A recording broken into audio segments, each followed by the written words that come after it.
அல்லேலூயா. கர்த்தருடைய பரிசுத்த நாமத்துக்கு ஸ்தோத்திரம் உண்டாவதாக. நாம் ஒரு வசனத்தை பார்ப்போம். மத்தேயு 11:28. வருத்தப்பட்டு பாரம் சுமக்கிறவர்களே, நீங்கள் எல்லோரும் என்னிடத்தில் வாருங்கள், நான் உங்களுக்கு இளைப்பாறுதல் தருவேன் என்று. வருத்தப்பட்டு பாரம் சுமக்கிறவர்களே, நீங்கள் எல்லோரும் என்னிடத்தில் வாருங்கள், நான் உங்களுக்கு இளைப்பாறுதல் தருவேன் என்று. அநேகருக்கு அநேக விதமான பிரச்சனைகள் உண்டு. அவங்களால அந்த பிரச்சனையை தூக்க கூட முடியாது. அந்த பிரச்சனையை அவங்களுக்கு ஒவ்வொரு பெரிய ஒரு பாரமாக இருந்து கொண்டு இருக்கும். ஒரு 50 கிலோ தூக்கி நம்ம நடக்கும் முயற்சிப்போமானால் அது முடியாத காரியம். காரணம், நம்ம சரீர உடம்பு ரொம்ப பலகீனமாக இருக்குது. இதே போல தான் வீட்டில் அநேகமான பிரச்சனைகள் இருந்து கொண்டு இருக்கிறது. இந்த பிரச்சனைகளை அநேகமாக நம்ம சிந்தித்து கொண்டே இருக்கிறோம். கோயிலுக்கு போனாலும் சிந்திக்கிறோம், கல்யாண வீட்டுக்கு போனாலும் சிந்திக்கிறோம், வேறு எந்த ஃபங்க்ஷனுக்கு போனாலும் சிந்தித்து கொண்டு இருக்கிறோம். அது நம்ம உள்ளத்தில் ஒரு பெரிய சோர்வை கொண்டு வந்து கொண்டே இருக்குது. அதிலிருந்து நம்மளால் விடுபட முடியல. அதிலிருந்து நமக்கு விடுதலையே இல்லை. அதனால தான் இயேசு கிறிஸ்து சொல்கிறார், உன்னுடைய பாரத்தை நீ என்கிட்ட வச்சிரு, நீ என்ன செய்யு, உனக்கு நான் விடுதலை தர்றேன்னு சொல்கிறாரு. ஆனால் நாம் அந்த பாரத்தை, அந்த சுமையை நம்ம தூக்கி கொண்டே தான் போய்கிட்டு இருக்கிறோம். யாருக்குமே சொல்ல முடியாத ஒரு பாரம், யாருமே தீர்க்க முடியாத ஒரு பாரமாக இருக்கிறது. அதனால நம்ம அந்த மனசுக்குள்ளே வச்சுக்கிட்டு அழுது புலம்பிக் கொண்டே இருக்கிறோம். ஒவ்வொரு நாளும் நம்முடைய உள்ளத்துல பெரிய போராட்டம். இந்த பாரங்கள், இந்த பாடுகள், இந்த உபத்திரங்கள், இந்த நெருக்கங்கள் எப்போது என் வாழ்க்கையை விட்டு, என் குடும்பத்தை விட்டு வெளியேறும், இதுல இருந்து எனக்கு எப்போது விடுதலை கிடைக்கும் என்று ஒவ்வொரு நாளும் நம்ம அழுது கொண்டே இருக்கிறோம். சில நேரங்களில் நாம் யாரிடமாவது சொல்வது உண்டு, நமக்கு நெருக்கமான நபர் யாரோ அவர்களிடம் நம்ம சொல்வது உண்டு, எனக்கு இந்த மாதிரி பாடுகள் இருக்குது, இந்த மாதிரி வியாதிகள் இருக்குது, இந்த மாதிரி என்ன பக்கத்து வீட்டுக்காரங்க திட்டிக்கிட்டே இருக்கிறாங்க, எனக்கு வீட்டை விட்டு வெளியே வர முடியாத ஒரு சூழ்நிலையில நான் நெருக்கப்பட்டு இருக்கிறேனே என்று அவர்கள் கண்ணீரோடு அழுது புலம்பிக் கொண்டு இருப்பார்கள். ஆனாலும் அந்த மனிதனிடத்தில் சொன்ன பிறகும் அந்த பாடுகள், அந்த உபத்திரங்கள், அந்த வியாகுலங்கள், அந்த நிந்தைகள், அவமானங்கள் நீங்கி போவதில்லை. அதனால தான் இயேசு கிறிஸ்து சொல்கிறார், நீ என்கிட்ட வா, நான் உனக்காகவே நான் சிலுவையில் அடிக்கப்பட்டு இருக்கிறேன், நீ என்கிட்ட வா, நான் உனக்காகவே உன்னுடைய பாரங்களை தூக்கி சுமந்தேன், உனக்காகவே உன் வியாதிகளை நான் தூக்கி சுமந்தேன், உனக்காகவே உன் வறுமைகளை நான் தூக்கி சுமந்தேன், உனக்காகவே உன்னை ஆசீர்வதிக்கவே, உன்னுடைய சாபங்களை நீக்கவே நான் சிலுவையில் அடிக்கப்பட்டேன், மரிக்கப்பட்டேன், காரணம் உனக்காகவே என்று. ஆனால் நம்முடைய காதுகளில் அது விழுவது இல்லை. காரணம், காண்கிற என் சகோதரன், காண்கிற என் தாய், காண்கிற என் தகப்பன், காண்கிற என் மனைவி, காண்கிற என் கணவன் எனக்கு உதவி செய்ய முடியல, காணாத தேவன் எனக்கு எப்படி உதவி செய்யக்கூடும்? இதுதான் இன்னைக்கு அநேக மனிதருடைய எண்ணங்கள், சிந்தனைகள் ஓடிக்கொண்டு இருக்குது. காண்கிற என் சகோதர சகோதரிகள் கூட, காண்கிற என் சொந்த பந்தங்கள் கூட, காண்கிற என் ஊர்க்காரர்கள் கூட என்னை பார்த்தது ஓடிவிடுகிறார்கள், எனக்கு உதவி செய்ய யாருமே வருவதில்லை. ஆனால் காணாத தேவன் எனக்கு எப்படி உதவி செய்யக்கூடும்? நாம் விசுவாசிக்கிற விதமாகத்தான் தேவன் நமக்கு கிரியை செய்வார். சாத்ராக், மேதாக், ஆபேத் நேகோ நாம் பார்க்கிறோம். அவர்கள் என்ன சொன்னார்கள்? நீ புறஜாதி, அதாவது சிலுவை, நாங்கள் ஒரு சிலையை உண்டு பண்ணி இருக்கிறோம், அந்த சிலையை நீ வணங்கி விட்டால் உனக்கு என்னதில்லை, மரணம் இல்லை, உனக்கு பாண்டுகள் இல்லை, உபோத்திரங்கள் இல்லை என்று அவனை தானியேல், சாத்ராக், ஆபேத்நேகோ அவர்கள் சொன்னார்கள். அவர்கள் சொன்ன ஒரு வார்த்தை, எங்கள் தேவனை தவிர நாங்கள் யாரையுமே வணங்க மாட்டோம், அதற்காக எங்களுக்கு என்ன தண்டனை கொடுத்தாலும் நாங்கள் ஏற்றுக்கொள்ள தயாராக இருக்கிறோம். அவர்களுடைய உள்ளம் எப்படிப்பட்டதாக இருக்கிறது? நம்பிக்கை உள்ளதாக இருக்கிறது. அவர்கள் ஒரு கடலிலே கப்பல் போய்கொண்டே இருக்கும், அவருடைய நம்பிக்கை எதுவாக இருக்கும்? அந்த நங்கூரமாகத்தான் இருக்கும். நம்மிடத்திலே அநேக விதமான நங்கூரங்கள் இருக்குது. எவ்வளவு காற்றடித்தாலும், எவ்வளவு புயல் வந்தாலும் இந்த நங்கூரம் என்ன செய்து கொள்ளும்? நம்மளை காப்பாற்றும் என்கிற நம்பிக்கை அவர்களுக்குள்ள இருக்கிறது. இதே போல இந்த தானியேல், சாத்ராக், ஆபேத் நேகோ இவர்களுடைய உள்ளங்களிலே தேவனுடைய வார்த்தை எவ்வளவு ஆழமா பதிந்திருந்திருக்குது, எவ்வளவுக்குள்ள அழகாக ஸ்திரப்பட்டு இருக்கிறது. அதை அசைக்க யாராலையும் முடியாது என்கிற நம்பிக்கை அவர்களுக்கு இருந்தது. இந்த மனிதர்களால் ஒன்றுமே முடியாது. காரணம், இந்த உலகத்தை படைத்த என் தேவன், நான் அவரை நம்புகிறேன். அதனால் தான் வேத வசனம் சொல்லுகிறது, வருத்தப்பட்டு பாரம் சுமக்கிறவர்களே, நீங்கள் எல்லோரும் என்னிடத்தில் வாருங்கள். ஆனால் நம்முடைய உள்ளமும் எண்ணமும் நம்ம அக்கம் பக்கத்தில் உள்ளவர்களே சுத்தி வந்து கொண்டு இருக்கும். யார் நல்ல வசதியா இருக்கிறாங்களோ, யார் நல்ல பலசாலியா இருக்கிறாங்களோ, யார் நல்ல நியாயமா பேசுறாங்களோ அவர்களை சார்ந்ததே நம்முடைய மனம் இருக்கிறது. அவர்களை சார்ந்து நம்முடைய உள்ளம் இருக்கிறது, அவர்களை சார்ந்தே நம்முடைய நம்பிக்கை இருக்கிறது. நம்மை படைத்த தேவனை பற்றிய நம்பிக்கை நமக்குள்ள இல்லவே இல்லை. அதனால தான் இந்த அநேகருடைய வாழ்க்கையில அந்த பாடுகள் அப்படியே இருக்குது, அந்த சோர்வுகள் அப்படியே இருந்து கொண்டு இருக்கு, அந்த வியாதிகள் அப்படியே இருந்து கொண்டு இருக்கு, அந்த பலகீனங்கள் அப்படியே இருந்து கொண்டு இருக்கிறது. அதாவது அரசாங்கத்துல அநேக ஃபைல்கள் போடப்பட்டு இருக்கும். உங்களுடைய காரியங்கள் வாய்க்க வேண்டுமானால் அங்க லஞ்சம் கொடுக்கணும். லஞ்சம் கொடுத்த அந்த ஃபைல்ல அங்க கையெழுத்து வைப்பாங்க. அதுக்கப்புறம் தான் அந்த ஃபைல் மேல வரும். இல்லை என்றால் அந்த ஃபைல் கீழே கீழே கீழே கீழே போய்கொண்டே இருக்கும். அதை யாருமே தேட மாட்டாங்க. அதே போலதான் இந்த மனுஷனுடைய வாழ்க்கை. ஒவ்வொரு நாளும் நான் அந்த மனுஷன்ட்ட போவேன், நான் இந்த மனுஷன்ட்ட போவேன், இந்த மனுஷிட்ட போவேன், எனக்கு உதவி கிடைக்கும் என்று நம்ம ஒவ்வொரு நாளும் ஓடிக்கொண்டு இருக்கிறோம். அதனால நமக்கு ஒரு பிரயோஜனம் இல்லை. தேவன் சொல்லுகிறார், நீ என்னிடத்தில் வா, நான் உனக்கு இளைப்பாறுதல் தருவேன் என்று சொல்லுகிறான். சங்கீதம் 38:4 நாம் பார்க்கிறோம், என் அக்கிரமங்கள் என் தலைக்கு மேலாக பெருகிற்று, அவைகள் பார சுமை போல் என்னால் தாங்கக்கூடாத பாரமா இருக்குது. என்னுடைய அக்கிரமங்கள், இது யாருமே நம்ம யோசிக்கிறது கிடையாது. எதனால என் வீட்டில் ஒரு பாடுகள் வருது, எதனால என் வீட்டில் பெரிய வேதனை வருது, எதனால என் வீட்டில் வறுமை வந்துகிட்டு இருக்குது, எதனால என் வீட்டில் ஒவ்வொரு நாளும் சண்டைகள் வந்து கொண்டு இருக்குது, சமாதானம் இல்லை, சந்தோஷம் இல்லை. நான் ஒவ்வொரு நாளும் நான் ஒரு தேவனுடைய மனுஷன், நான் தேவனுடைய பிள்ளை, ஆனா என் வீட்டில் ஏன் சமாதானமே இல்லை? இதை குறித்து யாருமே என்ன செய்யறது, யோசிப்பது கிடையாது. அதனால தான் சங்கீதம் 38:4 சொல்லுவது, என் தலைக்கு மேலாக பெருகிற்று என்னுடைய அக்கிரமங்கள், அதனால் ஒவ்வொரு நாளும் என் வீட்டில் என்னது இருக்குது, பிரச்சனைகள் இருக்குது. இதை உணர்கிற ஒவ்வொருடைய வாழ்க்கை எப்படி இருக்குமா, விடுதலை பெற்றுக்கொண்டே போகுமா. காரணம், நம்ம உணர ஆரம்பிச்சிட்டோம். உணர்வுள்ள இருதயம் எங்க இருக்குதோ அந்த இடத்துல தேவன் என்ன செய்கிறார், விடுதலையை தருகிறார். உணர்வில்லாத ஜனங்கள் அழிந்து கொண்டே இருப்பார்கள். உணர்வில்லாத ஜனங்கள் ஒவ்வொரு நாளும் பெருமையில் வாழ்ந்து கொண்டு இருப்பார்கள். ஒவ்வொரு நாளும் நான் பெரியவன், நீ பெரியவள் என்று அவர்கள் வாழ்ந்து கொண்டு இருப்பார்கள். ஆனால் எல்லோருக்கும் மேலாக தேவ ஆவியானவர் ஒருவர் இருக்கிறார். அந்த பரிசுத்த தேவன் இருக்கிறார். அந்த பரிசுத்த தேவனை எல்லோருமே மறந்து விடுகிறோம். காரணம், ஆபத்து காலத்தில் உதவி செய்யக்கூடிய தேவன் அவர் ஒருவர் தான். இஸ்ரவேல் ஜனங்கள் அழுது புலம்பிக் கொண்டு இருந்தாங்க. எத்தனையோ பாடுகள், எத்தனையோ வியாதிகள், எத்தனையோ நெருக்கங்கள் அவர்களை நெருக்கி கொண்டு இருந்தது. சுற்றிலும் இருந்த அரசர்களை அவர் என்ன செய்தார், கலங்கடித்தார். காரணம், இவர்களுக்குள்ள அந்த நம்பிக்கை இருந்தது. நம்பிக்கை என்ற மோசே என்ற மனுஷன் தேவனையே நோக்கி பார்த்து கொண்டிருந்தான். நீங்களும் நானும் தேவனை நோக்கி பார்த்து கொண்டு இருப்போமானால் நம்முடைய வாழ்க்கை எப்படி இருக்கும், அலங்காரமாக இருக்கும். தேவன் சொல்லுகிறார், ஆதியாகமம் 3:17 நம்ம பார்க்கிறோம், அவர் என்ன செய்கிறார், உன் நிமித்தம் இந்த பூமி என்ன செய்திருக்கும், சபிக்கப்பட்டிருக்கும். அப்படியானால் இந்த நாட்களில நம்ம வீட்டில் இருக்கிற ஒவ்வொரு பிரச்சனைகள் எதனால இருக்குது, நம்முடைய காரணங்களினால தான். நம்ம பிள்ளைகளுக்கு திருமணம் நடக்கல, நம்ம பிள்ளைகளுடைய வாழ்க்கை ஆசீர்வாதமா இல்லை, நம்ம குடும்பத்துல குழந்தை சந்தானம் இல்லை, நம்ம குடும்பத்துல ஒரு வேலை வாய்ப்பு சரியான ஆசீர்வாதங்கள் இல்லை. அப்போ காரணம், நம்முடைய பாவங்களின் நிமித்தம், நம்முடைய அக்கிரமங்களின் நிமித்தம் நம்ம வீடு எப்படி இருக்குது, சபிக்கப்பட்டிருக்குது. இந்த சாபங்கள் இருந்து நமக்கு விடுதலை வேணும். நம்ம என்ன செய்யணும், தேவனிடத்துல மண்டியிட்டு முறையீடுகளாய் மாற வேண்டும். தேவன் தாமே ஒவ்வொரு நாளும் நம்ம வீட்டில் இருக்கிற அந்த பிரச்சனைகளை தீர்க்க வல்லவராக இருக்கிறார். நாம் வீட்டுக்குள்ள இருக்கிற, வீட்டுக்கு வெளியே இருக்கிற ஊர்க்காரங்க, உறவுக்காரங்க கிட்ட நான் அழுது கண்ணீர் வடித்து கொண்டு இருப்பேனால், என்னுடைய வாழ்க்கையில் இருக்கிற அந்த பாடுகள், உபத்திரங்கள், நிந்தைகள், அவமானங்கள் என் வீட்டை விட்டு வெளியே போவாது. காரணம், முதலாவது எனக்குள்ள மனம் மாறுதல் வேணும், மன திருந்துதல் வேணும். எனக்குள்ள என்ன செய்ய வேணும், நான் செய்த பாவங்கள், அக்கிரமங்களை நான் நினைப்பூட்டுகிறவனாக இருக்கணும். நான் என்ன செய்யணும், நினைப்பூட்டுகிறவனாக இருக்கணும். நான் எப்போதுமே அதை யோசிக்கிறது கிடையாது, நான் எப்போதுமே அதை பார்த்து கொண்டு இருக்க கிடையாது. நான் என்ன செய்வேன், பக்கத்து வீட்டுக்காரங்க குடிச்சிட்டு, ஐயோ அந்த சகோதரியோட கணவர் என்ன செய்தாரு, குடிச்சிட்டு அந்த தெரு மூலையில படுத்து கிடந்தாரு, நாங்க இரவுல வரும்போது பார்த்தோம். இதை கொண்டு போய் நம்ம என்ன செய்வோம், கல்யாண வீட்டுக்கு போறோம், அந்த இடத்துலையும் இதை பற்றி நம்ம பேசுவோம். ஐயோ, அவ கணவன் அந்த இடத்துல குடிச்சிட்டு அவன் என்ன செய்யறான், விழுந்து கிடந்தாப்பா, நாங்க பார்த்தோம். சே, எவ்வளவு கேவலமான ஒரு மனுஷன் பாருங்க.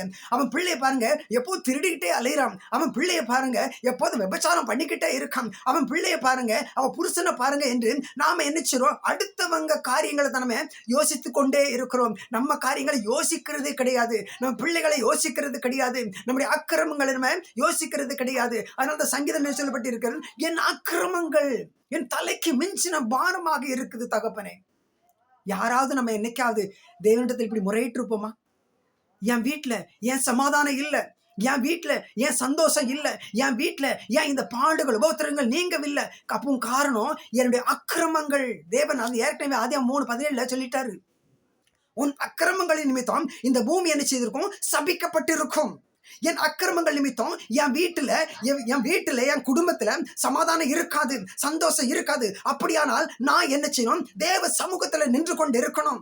எனக்காக, என் பிள்ளைகளுக்காக, என் மனைவிக்காக, என் கணவனுக்காக, என் தாய் தகப்பனுக்காக, என் சகோதர சகோதரிகளுக்காக நான் என்ன செய்யணும்? முறையிடுகிறவனாக இருக்கணும். என் தகப்பன் குடும்பத்தில் உள்ள அக்கிரமங்களை இயேசுப்பா நீங்க மன்னிங்க. என் வீட்டுல சமாதானம் இல்ல, என் வீட்டுல ஒரு சந்தோஷம் இல்ல, என் வீட்டுல நிம்மதியே இல்லப்பா, நாங்க எங்க போவ? எனக்கு நீர் சொன்னீரே, வருத்தப்பட்டு பாரம் சுமக்கிறவர்களே நீங்கள் எல்லோரும் என்னிடத்தில் வாருங்கள், நான் உங்களுக்கு இளைப்பாறுதல் தருவேன் என்று சொன்னீங்களே. என்னுடைய அக்கிரமங்களை மன்னிங்க, என் பாவங்களை மன்னிங்க, என் சாபங்களை மன்னிங்க. நான் அநேகரை வஞ்சிச்சிருக்கிறேன்ப்பா, அநேகருக்கு நான் கோழி சொல்லிக் கொண்டே இருக்கேன், அநேகர் நான் கெட்ட வார்த்தையால் திட்டினது உண்டு, அநேகர் வாழ்க்கையை நான் நாசமாக்கினது உண்டு, நான் போதைக்கு அடிமையானது உண்டு, விபச்சாரத்துக்கு அடிமையானது உண்டு. என்னுடைய பாவங்களினாலே என்னுடைய குடும்பத்துல சமாதானம் இல்ல. ஒவ்வொரு சகோதர சகோதரிகளும் தன்னை உணர ஆரம்பித்து விட்டால் அந்த வீட்டில் என்ன செய்யுமா? தேவ ஆசீர்வாதம் தங்கும் என்று தேவன் என்ன சொல்றார்? மனம் மாறுதல் யாருக்குள்ளே வருகிறதோ அவர்கள் வாழ்க்கை மாற்றப்படும். யாருக்குள்ள மனம் மாறுதல் இல்லையோ அங்க என்ன செய்ய முடியாது? ஒண்ணுமே செய்ய முடியாது. சங்கீதம் 97 சொல்லப்பட்டு இருக்கிறது, நாங்கள் உமது கோபத்தினால் அழிந்து உமது உக்கிரத்தினால் கலங்கி போகிறோம். ஒவ்வொரு நாளும் ஒவ்வொருவரும் அழுதுகிட்டு தான் இருக்கிறாங்க. ஒவ்வொருவரும் குடும்பத்தில் அழுதுகிட்டு தான் இருக்கிறாங்க. எவ்வளவுதான் ஜபிச்சாலும் ஒரு தாய் உண்டு, ஒரு தகப்பன் உண்டு, ஆனால் கவனிப்பதற்கு யாருமே இல்லைங்க. எத்தனை ஒரு வேதனையான விஷயம். அந்த தாயையும் தகப்பனும் எவ்வளவு கஷ்டப்பட்டு பிள்ளைகளை பெற்று வளர்த்து அவர்களை ஆளாக்கி அவர்களுக்காக பசி பட்டினியிலே தூக்கம் இல்லாம அந்த பிள்ளைக்காக அவர்கள் ஓடிக்கொண்டிருந்த நாட்கள் உண்டு. ஆனால் இன்று வயதாகி விட்டது, அந்த தாயையும் தகப்பனை கவனிப்பதற்கு யாருமே இல்லை. இது அக்கிரமம். எவ்வளவு பெரிய அக்கிரமம் இது! எவ்வளவு பெரிய பாவங்கள்! நம்ம அடுத்தவங்க நிலத்தை அபகரிக்கிறதுக்காக நம்ம கோர்ட்ல கேஸ் போடுறோம். ஐயோ, எனக்கு என்ன செய்ய முடியல, அந்த இடத்துல வழி இல்லை, வாசல் இல்லை, எனக்கு இந்த இடத்துல அவன் இடத்தை வாங்கணும், அடுத்தவங்க நிலத்தை வாங்கணும், அபகரிக்கணும். எத்தனையோ விதமான பாவமான எண்ணங்கள், சிந்தனைகள் எப்போது நம்ம உள்ளத்துல ஊறிக்கிட்டே இருக்குதுங்க. நம்ம தேவ சமூகத்தை நினைச்ச முடியாது, ஒரு ஆசீர்வாதத்தை பெற்றுக்கொள்ள முடியாது. மனம் மாறுதல் யாருக்குள்ள இருக்குதோ, மனம் மாறுதல் யாருக்குள்ள இருக்கிறதோ அவங்க வீட்டில் தான் சமாதானம் தங்கும். மனம் மாறுதல் யாருக்குள்ள இருக்குதோ அவங்க தான் தேவனுடைய சந்தோஷத்தை சமாதானத்தை பெற்றுக்கொள்ள முடியும். தேவனுக்குள்ள நாம் நினைச்சு நிலைத்திருக்கிறவர்களாய் மாறும்போது நமக்காக இருக்கிற யுத்தங்கள் எல்லாம் தேவன் பார்த்து கொள்வார். நீங்க மனம் மாறுங்க, உங்க வீட்டில் இருக்கிற பிரச்சனைகள் தன்னால மாறும். பிள்ளைகளை குறித்து கவலைப்படாதங்க, கணவனை குறித்து கவலைப்படாதங்க, மனைவியை குறித்து கவலைப்படாதங்க, தாய் தகப்பனை குறித்து கவலைப்படாதங்க, மாமியாரை குறித்து கவலைப்படாதங்க. ஆனா தேவ சமூகத்துல உட்கார்ந்து இருக்க மட்டும் நீங்க கவலைப்படுங்க. ஐயோ, நான் தேவ சமூகத்துல உட்காரலையே, ஐயோ நான் தேவனை நோக்கி நான் பார்க்கலையே, என் தேவனோடு நான் பேசலையே, ஐயோ என்று ஒவ்வொரு நாளும் உங்களுக்குள்ள அநேகர் செய்கிற பாவங்களை நம்ம பார்க்கிறோம். அந்த பார்த்தாவது நான் இதே மாதிரி பாவம் செய்திருப்பனோ, நான் இதே மாதிரி விபச்சாரம் செய்திருப்பேனோ, நான் இதே மாதிரி போதைக்கு அடிமையா இருந்திருப்பேனோ, நான் இதே மாதிரி கொலை செய்திருப்பேனோ, நான் இதே மாதிரி களவு செய்திருப்பேனோ, நான் இதே இவர்களைப் போல நான் அடுத்தவரின் நிலங்களை அபகரித்திருப்பேனோ என்று நாம் அடுத்தவங்களுடைய பாவங்களை எண்ணி நாம் என்ன செய்தோம்? மனஸ்தாபப்பட்டு தேவன் சமூகத்தில் உட்காரும் போது அவர் நம்முடைய பாவங்களை மன்னிக்கிறவராக இருக்கிறார். அவர் உணர்த்துகிறார். நீங்க அடுத்தவங்கிட்ட போய் சொல்லாதங்க, அவன் குடிச்சு தெருவில் கிடக்கான், அவன் கொலை செஞ்சு ஜெயில இருக்கிறான், ஐயா அவன் கொலை செஞ்சு ஜெயில இருக்கிறான், அவன் மகளை பாருங்க, அவன் மனைவியை பாருங்க, விபச்சாரம் செஞ்சுக்கிட்டே இருக்கிறாங்க என்று நீங்க அடுத்தவங்களை குறை சொல்லாதங்க. அதே பாவம் நான் என்னைக்காவது செய்திருப்பேனோ என்று நாம் உணர்வுள்ள இருதயம் நமக்குள்ள தேவன் கொடுத்திருக்கிறாரு. அந்த உணர்வுள்ள இருதயத்தை நம்ம உணர்ந்து பார்க்கும்போது தேவன் நமக்கு என்ன செய்கிறார்? மன்னிக்கிறவராக இருக்கிறார். அநேகர் பாவத்திலிருந்து விடுதலையை பெற முடியலங்க. நாமளும் பாவியா தான் பிறந்தோம், பாவியா தான் வாழ்ந்தோம், பாவியா தான் அநேகர் இருந்து கொண்டே இருக்கிறோம். நாம என்ன செய்யணும்? ஜெபிக்கிறவர்களாய் மாறணும். தேவன் நமக்காகவே ரத்தம் சிந்திருக்கிறார். உங்களுக்காக எனக்காக அவர் ரத்தம் சிந்திருக்கிறார். காரணம் நம்மை மீட்டுக் கொள்ளும்படியாக, நம்மை விடுதலை ஆக்கும்படியாக, நமக்கு சமாதானத்தை கொடுக்க, சந்தோஷத்தை கொடுக்கும்படியாக. அதனால் தான் அவர் சொல்கிறார், வருத்தப்பட்டு ஐயோ தூக்க முடியாத பாரம் என்று சொல்லுகிற என் பிள்ளைகளே, நீங்கள் எல்லோரும் என்னிடத்தில் வாருங்கள், பாருங்கள்.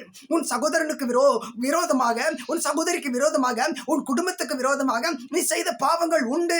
நீ அவைகளுக்காக மன்னிப்பு கேளு. தேவ சமூகத்தில் இருந்து மன்னியும் மன்னியும் என் தேவனே, என் பாவங்களை மன்னியும், என் அக்கிரமங்களை மன்னியும், அப்போது என் வீட்டிலே உம்முடைய சமாதான சந்தோஷம் தங்கி இருக்கும் என்று நம் ஒவ்வொரு நாளும் தேவனை நோக்கி பார்த்து கொண்டு இருப்போமானால் நம்முடைய பிள்ளைகளின் சந்ததி ஆசீர்வதிக்கப்பட்டு இருக்கும். அந்த பிள்ளைகளுக்கு கற்றுக் கொடுங்க.